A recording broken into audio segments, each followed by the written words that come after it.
Mamma mia. No, no, no, no, no, no. Ich kann nicht mehr. So kann ich nicht schlafen. Wir brauchen eine Lösung, bitte. Du meinst ein zweites Bett? Ich habe eine Idee. Hallo Leute, willkommen bei Rodaus Bus. Schön, dass ihr wieder da seid. Diesmal spreche ich, auch wenn mein Deutsch nicht perfekt ist. Wie ihr am Anfang gesehen habt, ist es etwas kompliziert, zu viert in einem Bett zu schlafen. Deshalb haben wir uns entschieden, ein Hochdach mit einem zweiten Bett einzubauen.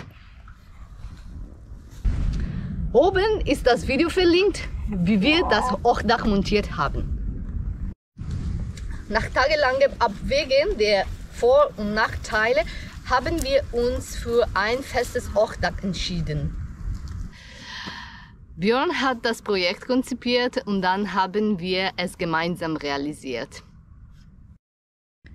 Wir finden es sehr praktisch, weil wir auf diese Weise das Schlafzimmer vom Wohnbereich getrennt haben.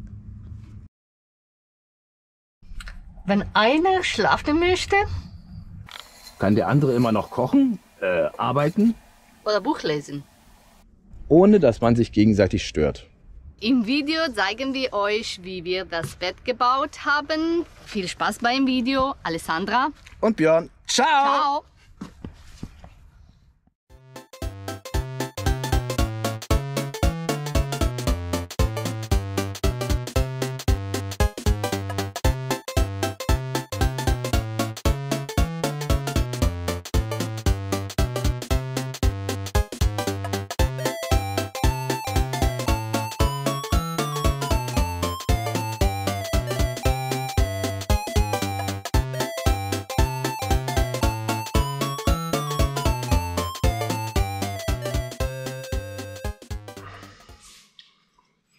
Jetzt nochmal bei einer Tasse Tee, langsam erklärt. Hier zu sehen ist der Bus von oben. Der Bereich ist der Hohlraum unterhalb des Hochdaches mit der Ansicht aufs Dach des Busses. Hier ist vorne, hier ist hinten. Was wir wollen, ist im vorderen Bereich ein Stauraum, da vorne Ablagefläche. Hier ist der Dachausschnitt. So, und hier sind die hinteren beiden Teile der Liegefläche und hier ist der restliche Teil der Liegefläche. Wie funktioniert's? Wir haben hier eine Siebdruckplatte genommen, 2,5 cm. Die ist absolut ausreichend für unser Körpergewicht, die biegt sich kein Stück durch und die ist in einem Stück. Wenn wir das Bett machen, ziehen wir die Siebdruckplatte nach vorne, die fällt hier nach unten, bildet absolut eine Fläche ab mit der restlichen Liegefläche und wird arretiert durch zwei Sicherungsstifte hier und hier. Das heißt, wir haben ein Bett, was ausschließlich aus Holz ist. Wir haben keinerlei Metallschienen verbaut oder Laufschienen, alles nicht, sondern ausschließlich aus Holz. Das heißt, das Bett wird so zum Fahren, so zum Schlafen. Die einzige Problematik beim T3-Bus ist das runde Dach. Das heißt, wir mussten unter der Liegefläche, hier, hier, hier und hier, Aufnahmen bzw. Brücken habe ich sie genannt, erstellen, die rund sind wie das Dach und auf der oberen Seite gerade, damit sie die Liegefläche aufnehmen. Natürlich so flach wie möglich, damit wir nicht noch höher kommen, weil wir ja schon über dem Dach sind. Hier, hier, hier und hier ist es zudem noch Sichtkante. Das heißt, wir müssen so ordentlich arbeiten, dass diese Brückenaufnahmen die Abschlusskante bieten. Und wenn man jetzt im Bus steht, sozusagen hier steht, da lang guckt, dann hat man eine schöne Sicht und wenn man da lang guckt, eben auch. Wir zeigen es nachher nochmal im Bus, wenn es fertig ist. So, hier haben wir Löcher reingebohrt. Die dienen dazu, dass die warme Luft der Standheizung, die von unten kommt, durchs Dach durchgeht, erstens unter der Matratze verteilt wird und zweitens wir immer mit warmen Füßen schlafen. Wenn wir das Bett gemacht haben und dann im Bett liegen, dann sind hier unsere Füße, hier die Köpfe. Das heißt, wir wollen auch im Winter oder wenn wir an extremen Orten sind, natürlich immer in ein warmes Bett hüpfen und hier auch warme Füße haben. Gleichzeitig trocknet die Matratze, wir haben keine stockende Feuchtigkeit, was das Schlimmste ist, was man sich nur vorstellen kann, wenn es sowieso kalt ist. Die Auflagefläche hier haben wir gemacht, damit wir unsere Sachen auch nachts abstellen können oder beim Campen. Das heißt, unser Stauraum ist zwar ein bisschen kürzer geworden, also sprich, wir sind nicht hier wie die meisten, sondern wir enden hier. Allerdings reicht uns das vom Stauraum her und die Ablagefläche, kann ich schon mal sagen, die hat sich absolut bezahlt gemacht. Hier ist übrigens zu sehen, die Sicht, wenn man hier steht und nach dort guckt, wäre das die Sicht. Das heißt, wir haben hier, das ist exakt dieses Brett, wir haben hier ein Brett reingemacht, wo in der Mitte eine Klappe ist und die Klappe öffnet sich sozusagen nach vorne und wir haben dann die Möglichkeit, hier an den Stauraum ranzukommen. Ist alles aus Holz gemacht, es ist alles nur mit Öl gestrichen. Wir zeigen es jetzt, wie wir es gemacht haben im Video. Wir wünschen euch viel Spaß damit. Wer Fragen hat, bitte einfach in die Kommentare. Ansonsten lasst uns ein Like da, abonniert den Kanal. Viel Spaß beim Video.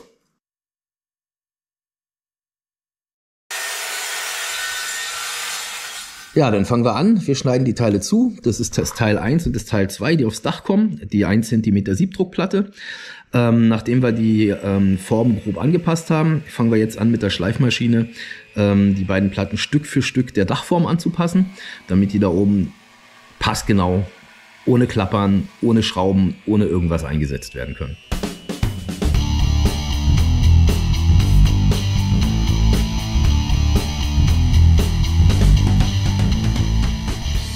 Danach kommen diese Aufnahmen, diese Brücken dran, die werden grob ausgesägt und wir hatten uns vorher Schablonen aus Karton gefertigt, um einfach eine Hilfe zu haben, wie die ungefähr geformt sind. Die Brücken sind natürlich komplett unterschiedlich, also je nachdem, wo die positioniert sind, müssen die natürlich eine unterschiedliche Größe haben, weil das Dach vom Bus natürlich auch an jeder Stelle eine andere Rundung hat. Dementsprechend ist es ganz wichtig, hier ordentlich zu arbeiten, damit es am Ende nicht klappert.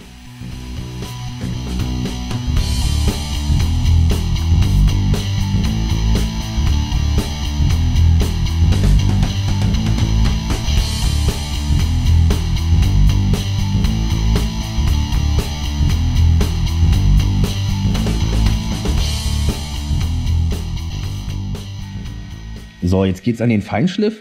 Jede einzelne Brücke wird auf Passform geschliffen und zwar so lange, bis die Teile vom Bett plan auf dem Busdach auflegen. Also wir haben den Bus vorher in Waage gestellt und jetzt Stück für Stück schleifen wir das so ein, bis es oben gerade reinpasst, ohne zu klappern und eine gerade Oberfläche bietet.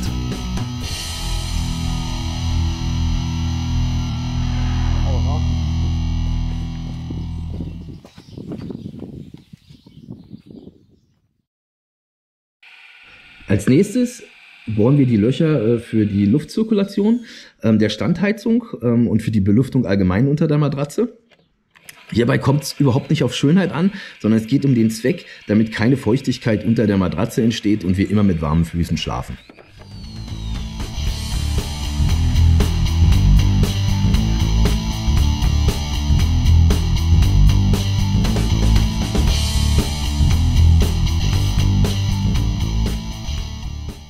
Danach schrauben wir die Brücken, die wir vorher eingeschliffen haben und in Passform gebracht haben, unterhalb der Bettteile an und müssen darauf achten, dass die Sichtkante natürlich ordentlich aussieht.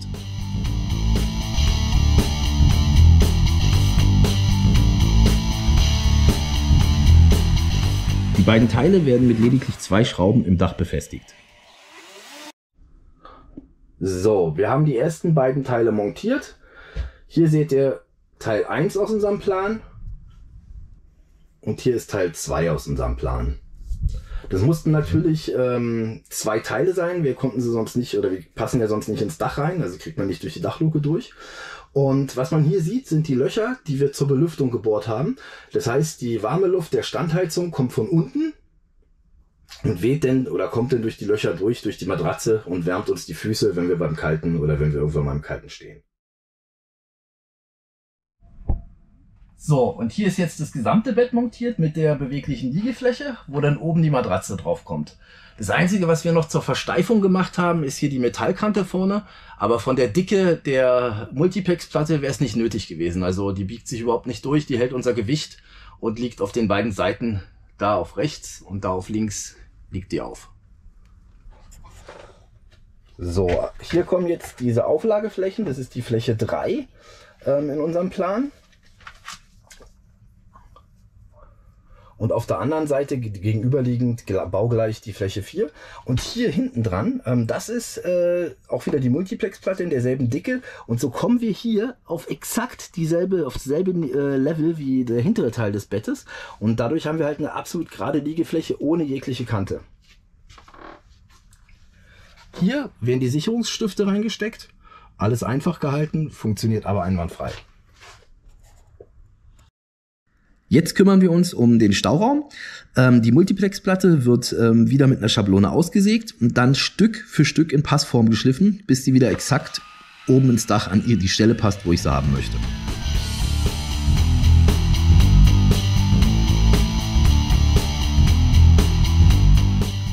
Das gleiche haben wir mit der Ablage vor dem Stauraum gemacht.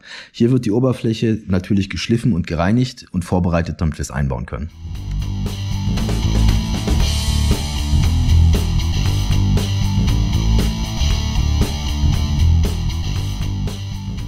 Auch die Ablage ist auf diesen Brücken montiert, damit wir am Ende eine gerade Oberfläche haben. Wichtig ist, dass der Bus natürlich komplett im Wasser steht. Also der Bus muss komplett gerade sein, sonst könnte er natürlich die Schränke nicht gerade einbauen. Danach verschrauben wir die Brücken auf der Unterseite der Ablage.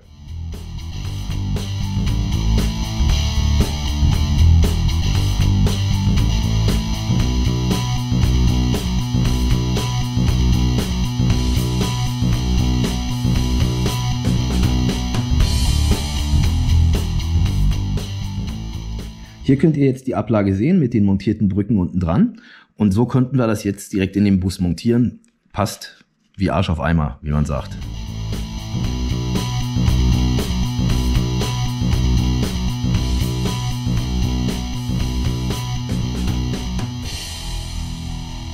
Umso sauberer man im Vorfeld arbeitet, umso besser passt's und umso leichter geht's natürlich rein wie bei einem Puzzle. Jetzt schneiden wir die Tür aus der Wand vom Stauraum und da wir ja alles aus einem Stück fertigen, mache ich den ersten Schritt mit der Flex. Hört sich erstmal blöd an, aber es kommt mir darauf an, ich möchte mit der Stichsäge eindringen und ich will hier keine runden Löcher bohren und so kriege ich den ersten geraden Schnitt direkt ins Brett hinein. Den Rest der Klappe schneiden wir dann vorsichtig mit der Stichsäge aus und hier ist absolute Konzentration gefragt, weil der Ausschnitt soll ja später unsere Tür sein. Das heißt, wir haben keinen zweiten Versuch.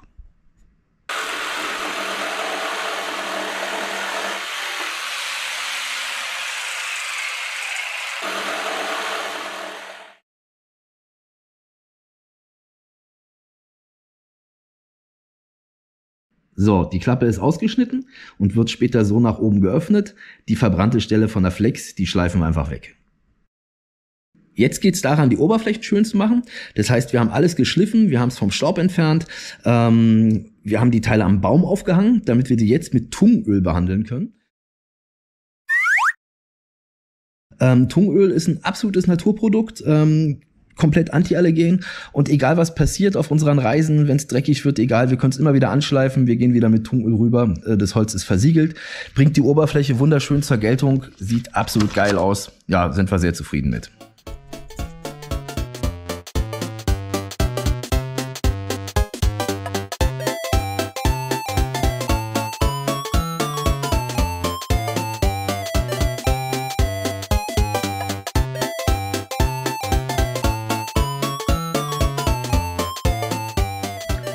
Man muss nur ganz doll darauf achten, dass man gleichmäßig das ins Holz einmassiert. Das geht am besten mit einem Lappen, wie ihr seht.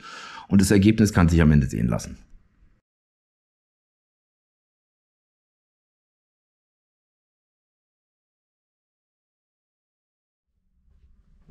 Ja, wir sind fertig mit dem Einbau. Ihr seht jetzt hier nochmal die Klappe. Funktioniert super, leicht beweglich. Wir haben hier oben Flachscharniere eingebaut, hier und mit Magneten wird unten abgeschlossen. Das Ding ist auch bombenfest, also da ist noch nie beim Fahren aufgegangen. Hier vor ist die Ablage Nummer 5.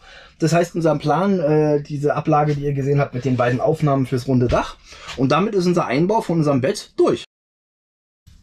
das war unser Video zum Thema Bettausbau.